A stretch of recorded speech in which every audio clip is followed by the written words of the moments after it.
भदनपुर शहर से कुछ ही दूर दीनानगर नाम का एक गांव था।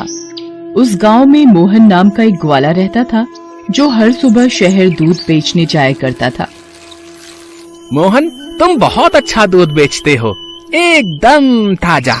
जहाँ शहर में तो सब माल नकली है, दूध में पाउडर मिलाते हैं, एक तुम ही हो जो शुद्ध दूध देते हो। मोहन जी साहब, मैं तो एक छोटा सा ग्वाला हूँ और ईमानदारी का ही व्यापार करता हूँ, उसी का खाता हूँ। भदनपुर में केवल एक ही डेयरी थी, बजरंग डेयरी, लेकिन वो मिलावटी और अशुद्ध दूध देता था।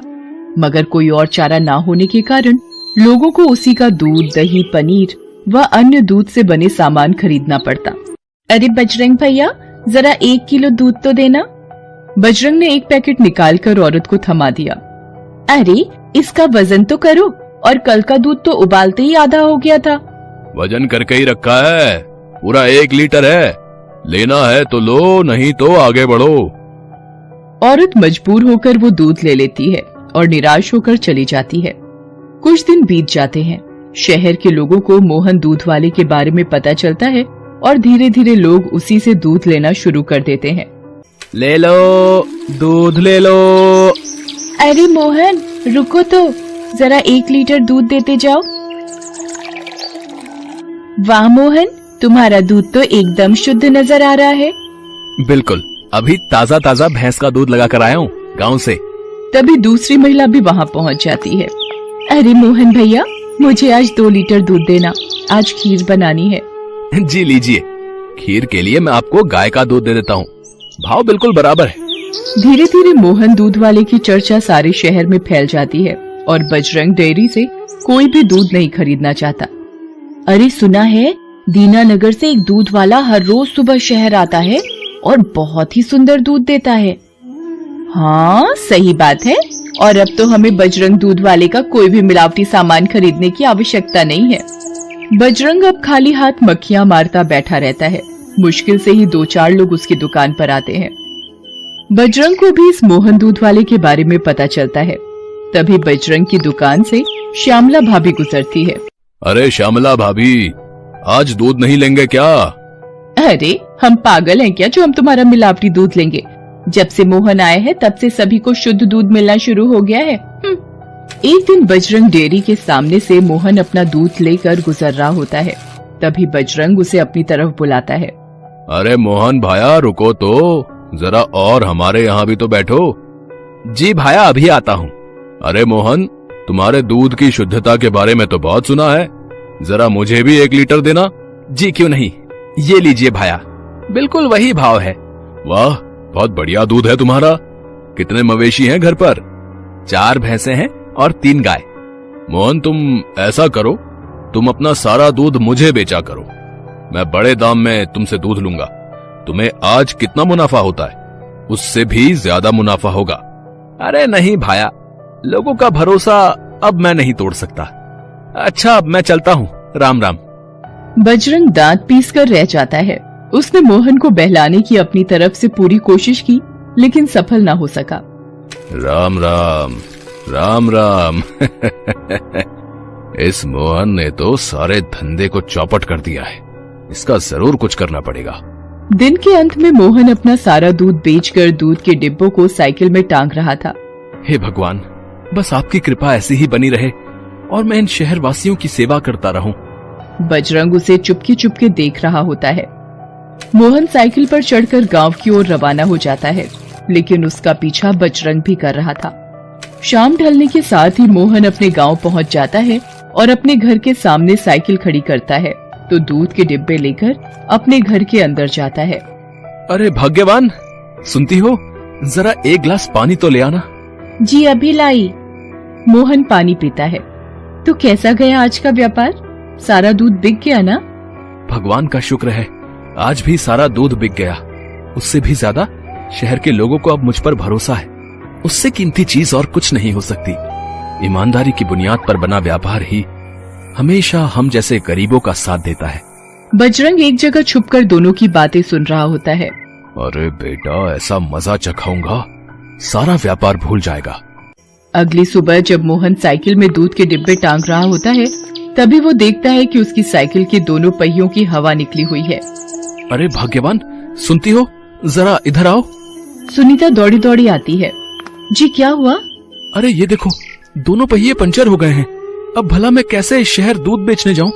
हे भगवान, ये तो बहुत बुरा हुआ। आप एक काम करिए, आज घर में ही रुक जाइए और साइकिल बनवा लीजिए। तू रामू को कहना साइकिल बनवा देगा, मैं पैदल ही शहर जाऊंगा। और मोहन अपने सारे दूध के डिब्बों को सिर और कंधे पर टांग कर शहर की ओर चल देता है और कुछ ही देर में पहुंच जाता है। दूध ले लो, दूध। अरे मोहन भैया, जरा 1 लीटर दूध देना। और आज आपकी साइकिल कहाँ गई? जी दीदी, पता नहीं कैसे आज सुबह पंचर ही मिली। अरे मोहन भैया, क्या खीर बनी थी कल, दूध में मजा ही आ गया। वैसे साइकिल पंचर कैसे हुई? जी दीदी, पता नहीं कैसे हुआ, कल रात तक तो ठीक थी, लेकिन आज सुबह उठकर देखा तो साइकिल पंचर मिली। अच्छा, अब मैं चलता हूँ, नहीं तो लौटते लौटते काफी देर हो जाएगी। मोहन बजरंग की दुकान के सामने से भी जाता है। उसे देखकर बजरंग चौंक जाता है। अरे मोहन, आज पैदल ही दूध बेचने चल दिए? जी बजरंग भाया, पता नहीं कैसे आज सुबह साइकिल पंचर मिली, बच्चों की शरारत होगी। अच्छा, अब भाया मैं चलता हूँ। मोहन आगे बढ़ जाता है। बड़ा ही मेहनती व्यक्ति मालूम होता है। साइकिल पंचर करने के बावजूद भी आखिर मोहन दूध बेचने पहुंच ही गया। लगता है कुछ और करना पड़ेगा। शाम होने तक मोहन अपना सारा दूध बेचकर गांव वापस लौट जाता है। वह बहुत थका हुआ होता है। बजरंग इस बार भी उसके पीछे उसके घर तक पहुंच जाता है। अरे भगवान, रामू ने साइकिल ठीक कर दी क्या? अरे आप आ गए?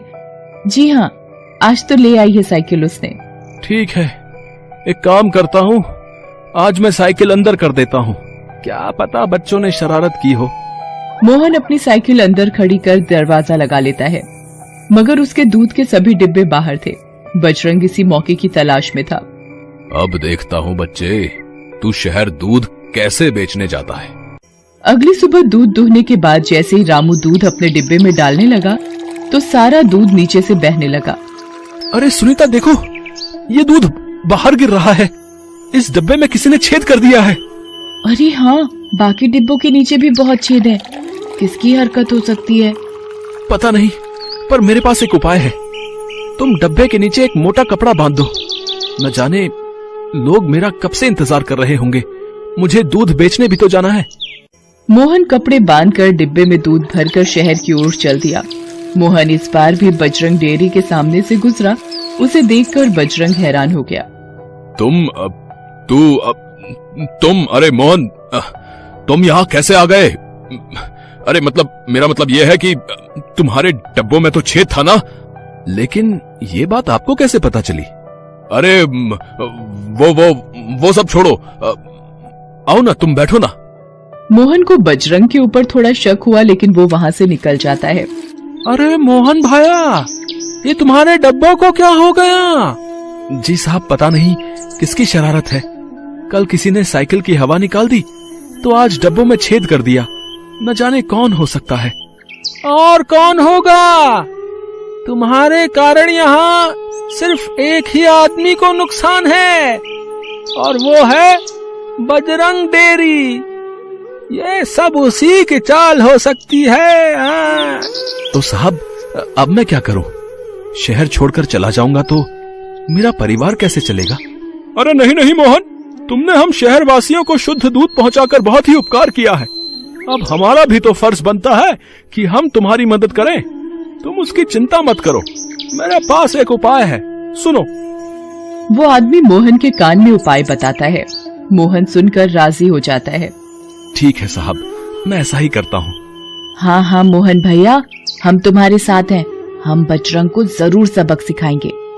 शाम ढलने पर मोहन अपनी साइकिल पर चढ़कर वापस गांव की ओर जा रहा होता है। इस बार भी बजरंग उसका पीछा करता है। घर पहुंचने पर मोहन अपना दूध का डिब्बा और साइकिल दोनों ही अंदर कर लेता है। थोड़ा अंधेरा होने पर बजरंग वहां पर आता है। अच्छा बेटा, मेरा धंधा चौपट करने के बाद अब तू यहाँ चैन की नींद सोएगा। अब देख मैं क्या करता हूँ।